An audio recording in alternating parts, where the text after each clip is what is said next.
In today's video, I'm going to be showing you how you can cut this beautiful A-line dress. So if it's something you would love to learn, do it to watch to the end of the video, like, share and subscribe. So let's get right into the main video. So I'm going to rule a starting line here, which is going to serve as my shoulder line as well. So from there, I'm going to come down to take my vertical measurement. From my shoulder to my bust point is 9 inches.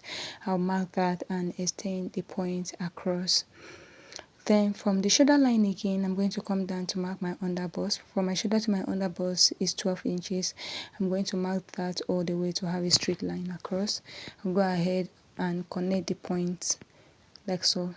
Then from the shoulder line again, I'm going to come down to mark my waist point. From my shoulder to my waist in front is 16 inches, while for the back is 14.5 inches. So make sure to take your measurement accurately. I will extend the point across. So we are drafting the upper bodies, all right? So this is my waistline, this is my under bust line, and this is my bust line. I'm going to come to the shoulder line, divide my shoulder by 2. I'm going to mark it right here. At that point, I'll come down from my shoulder slope by 1 inch. I'll come here to mark my neck width of 3 inches. I'll connect from the shoulder slope to the neck width. I'll come here to mark my neck depth of 3 inches, though we'll not be needing this neck. It's just for guide. I'll come down to mark my chest line. To get your chest line, divide your bust by 6, add 1.5 inches to the measurement. That gives me 7. So this is my chest line. On my chest line, I'll mark my shoulder measurement here, and I'll connect from the shoulder slope all the way to the point we just marked on the chest line. I'll come to this line, divide what I have here into 2 equal halves to get the midpoint.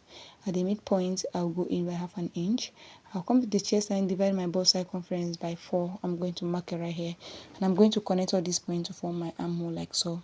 The next thing is to mark our dart. To mark your dart, you are going to divide your nipple to nipple measurement by 2. That is your bust span by 2. My nipple to nipple measurement is 7, divided by 2 is 3.5. I'm going to mark the 3.5 on all the lines and use a line to connect them. Then on the under bust line, on this line here, this straight line, I'm going to mark 0.7 on both sides of the line. If you're a plus size person, you can mark 1 inch. This is not up to 1 inch, okay? This is 0.7. I'm going to mark it on the waistline as well. Like I said, if you're a plus size, you can mark 1 inch or 1.5 inches. It depends on your size. Then from the bust line, I'm going to come down by 1 inch, and I'll use my curve rule to just connect from the under bust all the way to that 1 inch like so. I'll do the same thing on this other side. Now we're going to determine where you want your top to start from.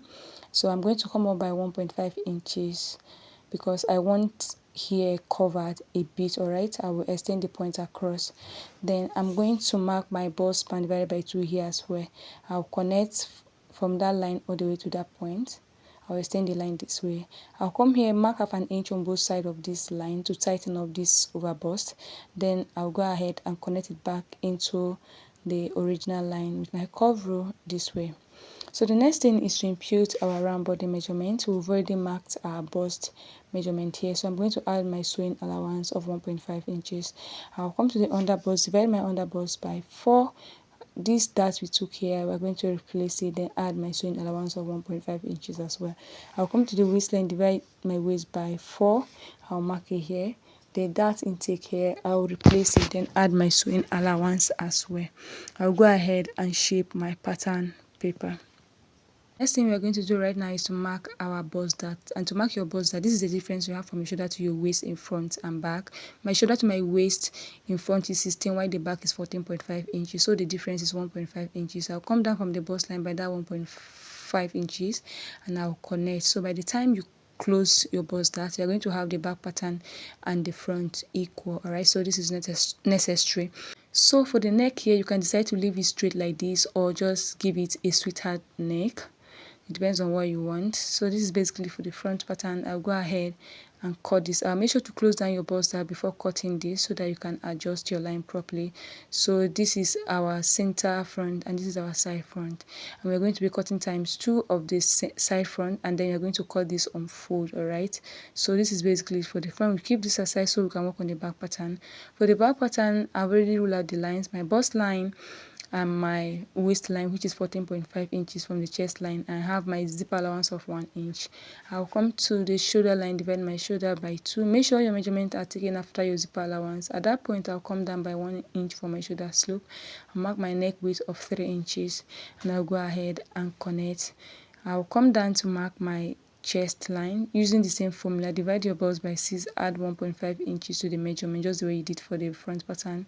I will extend the point across. So this is our chest line. On my chest line, I'm going to mark my shoulder measurement here, and I'll connect from the shoulder slope all the way to that point. I'll come to this line here, divide what I have here into 2 equal halves to get the midpoint. At the midpoint, I'll go in by half an inch. Then I'll come to the chest line, divide my bust circumference by 4. I'll go ahead and connect my markings like this. So the next thing is to mark my dart, your nipple to nipple measurement divided by 2. I'm going to mark it on the chest line, bust line, and on the waistline. I'll connect the points together with a straight line. On the waistline, I'm going to mark half an inch on both sides of this line. I'll come down from the chest line by 1 inch. I'll go ahead and connect my dart. So I'm going to come up from the chest line by 1.5 inches here, and I'll extend the point across this way. So this is our new chest line. I'll extend this line to that point also. I'll go ahead and impute my round body measurement. I've already marked my bust. I'll add my zipper allowance, mark the waist measurement, replace the 1 inch for that as well, add my zipper my sewing allowance. I'll connect my line. So on the waistline, I'm going to mark half an inch here. This is to prevent our zip from bulging. So the excess we're supposed to have around this area here, we'll cut it out so that our zip can lay very flat.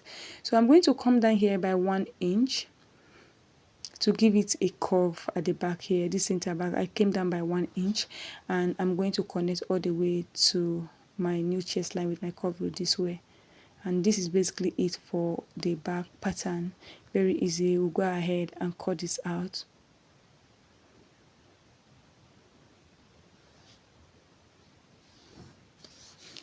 So this is what we have for the back pattern. This is our center back, and this is our side back. We are going to cut ×2 of each piece, and this is it. So if you have watched to this point, do well to like, share, and subscribe. If you have any question, do well to drop it in the comment section. For the lower part, we've done tutorial on how to make an A-line skirt before, so if you don't know how to go about it, do well to check my other videos. And this is basically for this tutorial. Thank you so much, and I will see you in the next video.